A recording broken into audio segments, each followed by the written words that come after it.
বিরতির পর স্বাগত। এবারে যে খবরটির দিকে নজর রাখবো, প্রয়াত শিক্ষক অভিজিৎ দের বাড়িতে গেলেন কংগ্রেস বিধায়ক সুদীপ রায় বর্মন। পাশাপাশি কংগ্রেস দলের পক্ষ থেকে থানা ঘেরাও করা হয়েছে। আপনাদের জানিয়ে রাখছি, 8 আগস্ট রাত 8:30টায় উদয়পুরের স্বনামধন্য শিক্ষক অভিজিৎ দেকে বাড়িতে ডেকে নিয়ে যায় এক ব্যক্তি, যার নাম শঙ্কর কর্মকার উরফে শঙ্কু। শঙ্কুর সঙ্গে থাকা আরো বেশ কয়েকজন মিলে অভিজিৎ দেকে প্রচন্ডভাবে মারধর করে পরবর্তী সময় অভিজিতের স্ত্রীকেও ডেকে নিয়ে মারধর করা হয় বলে অভিযোগ। পরবর্তী সময় 10 আগস্ট অভিজিৎ দে জিবি হাসপাতালে মৃত্যুর মুখে ঢলে পড়েন। মঙ্গলবার কংগ্রেস দলের পক্ষ থেকে বিধায়ক সুদীপ রায় বর্মন মৃত অভিজিৎদের বাড়িতে ছুটে যান। সঙ্গে ছিলেন গোমতী জেলার কংগ্রেস সভাপতি টিটন পাল সহ দলীয় নেতৃত্বরা। সেখানে বিধায়ক সুদীপ রায় বর্মন মৃত অভিজিৎদের স্ত্রীর সঙ্গে সেদিনের ঘটনা সম্পর্কে বিস্তারিত শোনেন। পরে সাংবাদিকদের সামনে বিধায়ক বলেন, সারা রাজ্যে একটা অরাজকতা চলছে, স্বজনহারা কান্না, সন্তান সান্ত্বনা দেবার ভাষা নেই। মিথ্যা অভিযোগের টাকার বিনিময়ে অভিজিৎকে মার্ডার করা হয়েছে বলে অভিমত ব্যক্ত করেছেন বিধায়ক। তিনি বলেন, মৃত্যুর আগে অভিজিতের সাথে 30 লক্ষ টাকা চেয়েছেন কর্মকার পরিবার, এটাই তাদের মূল লক্ষ্য ছিল। বিধায়ক অভিযোগ করেন, পুলিশ একজনকে গ্রেপ্তার করলো কেন, তাকে পুলিশ রিমান্ডে আনা হলো না কেন? আগামী দিনে তিনি পুলিশের কাছে বলেন, সব কৈফিয়ত দিতে হবে, সব মনে রাখা আছে, এভাবে দিন যায় না। পরবর্তী সময়ে কংগ্রেস দলের গোমতী জেলার সভাপতি টিটন পালের নেতৃত্বে গোমতী জেলার উদয়পুরের রাধাকিশোরপুর থানায় বিক্ষোভ প্রদর্শন করে কংগ্রেস দলের কর্মীরা। দাবি করা হয়, অভিযুক্ত আসামিদের গ্রেপ্তার করতে হবে অথবা আগামী দিনও থানা ঘেরাও কর্মসূচি বহাল রাখবে বলে জানানো হয়েছে কংগ্রেস দলের পক্ষ থেকে। আমরা শুনবো কি বলেছেন এদিন অভিজিৎ দের স্ত্রীর সঙ্গে কথা বলে বিধায়ক সুদীপ রায় বর্মন সাংবাদিকদের পক্ষ থেকে কি বলেছেন। আজকে আসছেন, কি বলবেন? রাজ্যের সারা রাজ্যে জুড়েই তো এরকম অরাজকতার পরিবেশ, স্বজন হারার কান্না আপনারা শুনতে পাচ্ছেন। মিথ্যা অভিযোগে এই অভিযোগ, এই মেয়েটা এর আগেও কোনো একটার সাথে এরকম করেছে। টাকা আদায় করাটাই ছিল এই কর্মকার পরিবারের মূল উদ্দেশ্য এবং লক্ষ্য। সেই নিয়ে মিথ্যা অপবাদ দিয়ে, যেমাত্র দেখেছে দুজনে উভয়ই চাকরি করে, অভি এবং ওনার স্ত্রী, তাদের থেকে মোটা অঙ্কের টাকা 30 লক্ষ টাকা দাবি করা হয় এবং বেধড়ক মারের প্রেক্ষিতে এবং পুলিশের যে ঘটনা, যে ভূমিকা, পুলিশ গিয়ে ওকে উদ্ধার করেছে ওখান থেকে। তারপর পুলিশ ওকে থানায় নিয়ে এসছে,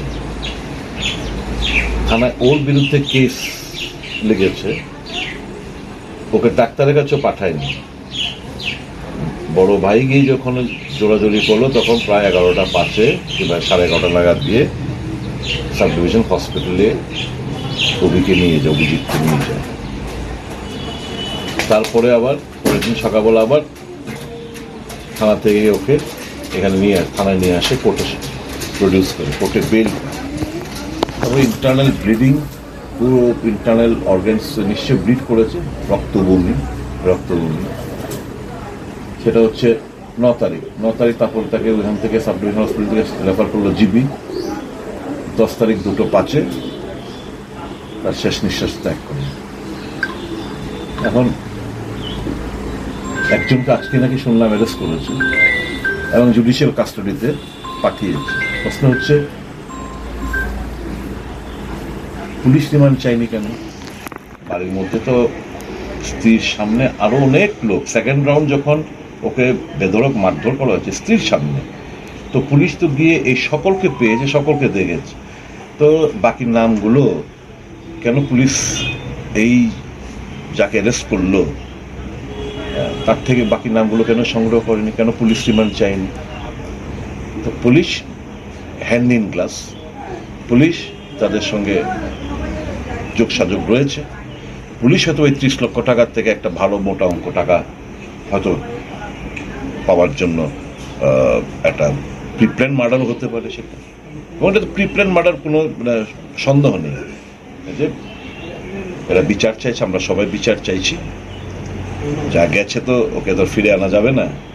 ক্লাস 9-এ পড়া একটা ছেলে, তার একটা উপযুক্ত একটা স্ত্রী,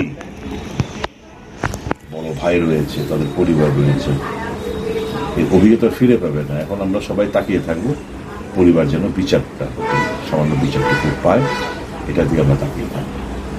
পুলিশকে আমি বলবো, এভাবে কিন্তু দিন যাবে না। প্রত্যেকটি ঘটনার কিন্তু আমাদের হিসেব দিতে হবে আগামী টুডে অর টুমরো। এরকম ভাবে কিন্তু দিন যাবে না।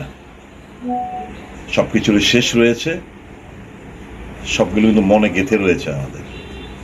টুডে অর টুমরো আপনাদের কিন্তু কৈফিয়ত তলব করা হবে। প্রত্যেকটি ইনসিডেন্ট সারা রাজ্য জুড়ে যা ঘটছে হিসাব হবে আপনাদের সাথে। আজকে আসলেন। আপনারা শুনছিলেন বিধায়ক সুদীপ রায় বর্মনের বক্তব্য। আজকে প্রয়াত শিক্ষক অভিজিৎদের বাড়িতে পরিদর্শন করে ওনার স্ত্রীর সঙ্গে কথা বলেছেন বিধায়ক সুদীপ রায় বর্মন। গোটা ঘটনার বিস্তারিত জেনে তিনি যেটা সাংবাদিকদের মুখোমুখি হয়ে বললেন যে সবকিছু ঘটনায় কিন্তু লেখা হয়ে যাচ্ছে, পুলিশকে খুব অবিলম্বে দোষীদের গ্রেপ্তার করতে হবে এবং উপযুক্ত শাস্তি প্রদান করতে হবে। এই সমস্ত কিছু দাবি জানিয়েছেন কিন্তু বিধায়ক সুদীপ রায় বর্মন আজকে প্রয়াত শিক্ষক অভিজিৎদের বাড়িতে পরিদর্শনের পর।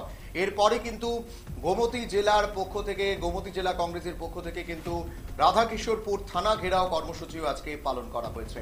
সময় ছোট বিজ্ঞাপন বিরতির সঙ্গে।